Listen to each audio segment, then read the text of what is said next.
So a little bit of nervous to try the human flag that I haven't practiced it at all. I've tried it like a couple of times over the years.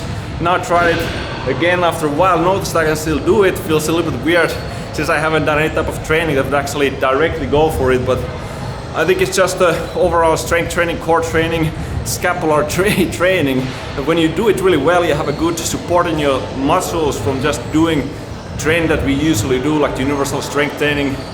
It really is a form of strength, a form of control that you can use in, it doesn't matter what kind of move you're trying to do, it doesn't matter what kind of skill you're trying to do. Like, it feels actually really, really incredible to be able to hold like a straight flag for some time. So very happy about that, to see that my shoulder strengthening, core strengthening is working despite not practicing this skill. So that's the benefit of not obsessing with skill training and breaking your body, but focusing directly on strength that will help you to achieve anything that you want from your physical training.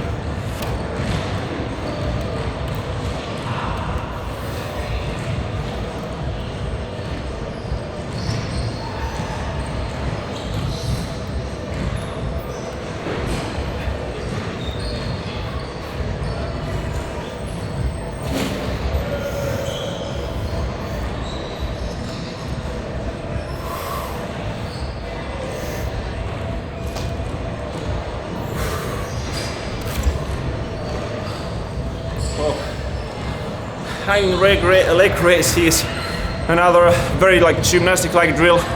Also haven't done in ages. Still have a good quad ability to squeeze the quads there at the top. Also compression in the abdominals. Just like testing out some gymnastics skill stuff. This movement also is railed down properly.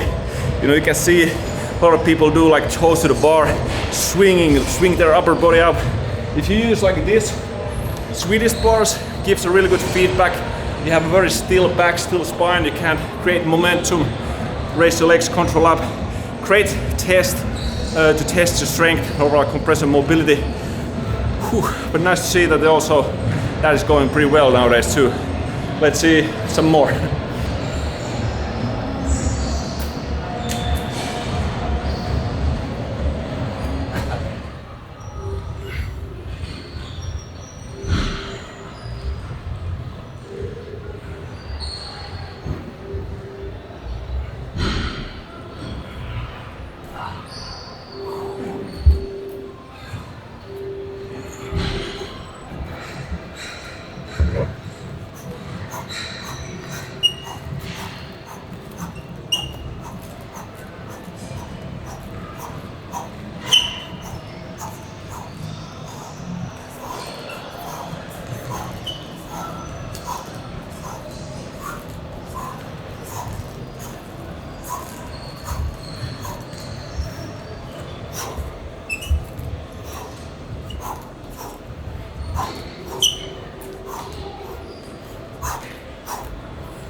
So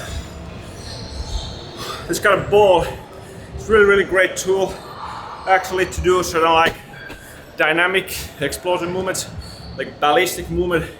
We sort of rely on the stretch reflex of your muscles. It's something you use all the time in athletic movements. There's always a sort of stretch, you run or whatever. We have a system in our muscles that stretch, and you kind of load energy there that you can use for more explosion. It's a very nice tool to use this ball for example, for this kind of movements where you load one side hip. You can do different translate, for example, punching force. You can develop this core rotational force very nicely. All sorts of like a host athletic movements that you can cover this kind of training. You don't necessarily need a ball for it. You can even do like with just your body weight, move like very rapidly, or use little dumbbells, stuff like we do in the Warrior 20x program. We have a lot of these sort of movements also with kettlebell, where you're not doing this sort of slow and control. It is control, but you're not doing a slow movement or you stop here and there, but use that sort of dynamic stretch reflex to develop a lot of force production in your body. So just combining this athletic movement, some gymnastic skills, and next we're going to do some mobility work from the movement 10xx, some a little more fine-tuned joint mobilization for the external rotation of the hips.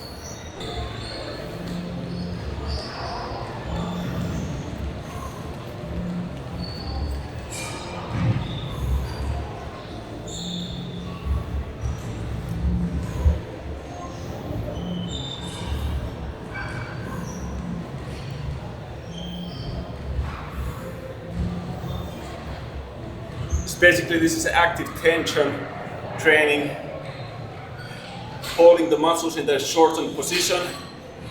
A lot of the time people only do the stretching, but they don't really strengthen the muscles responsible for doing the articulation that you're trying to stretch.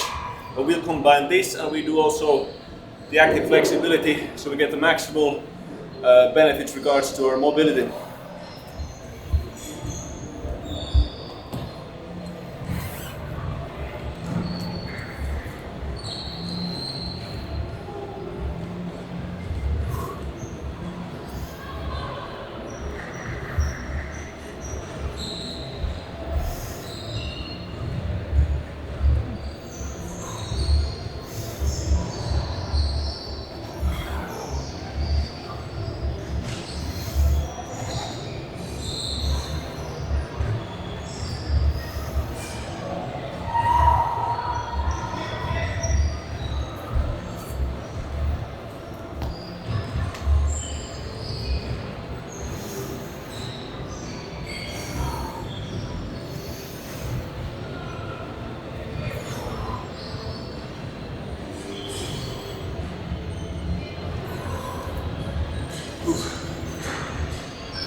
It is one of the most intense forms actually practice to first maximally stretch your muscles, which is by itself is already very intense. If you ever done stretching, you know the feeling.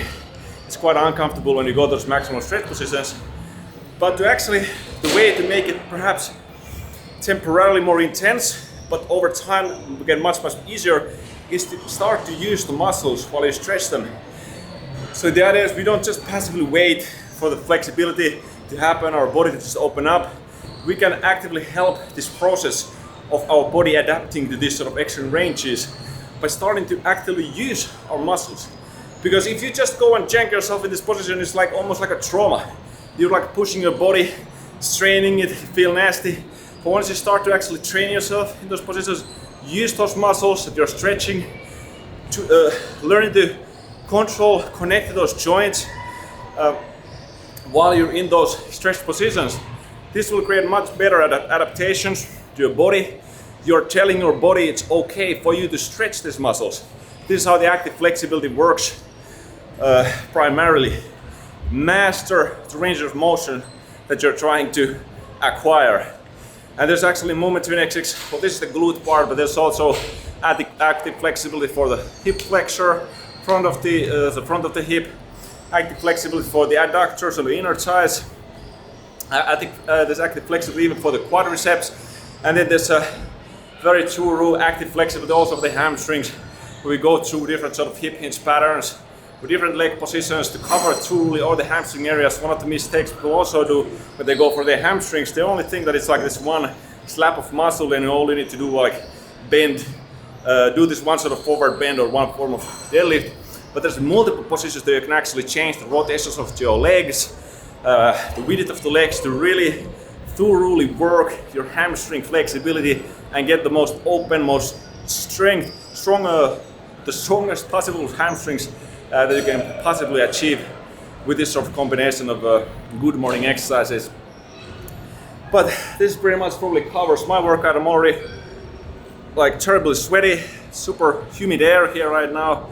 But so we covered some skill training. It was mostly just experimentation for myself to see if I'm still able to do certain skills, although I never train them. Literally, I'm not lying. I don't train these skills ever. And be seeing that the strength training that I do, the mobility training that I do in my program still works, keeps me, maintains my strength, and then also did a few set of the ballistic training that I like to do for my MMA practice, get better punching, showing, for example, different types of athletic movements, and then finishing off with some more fine-tuned joint mobilization. A really good combination workout for me. That's it. I'm happy that you joined this workout and hope you're going to go and train soon as well. Take care, guys, and stay strong.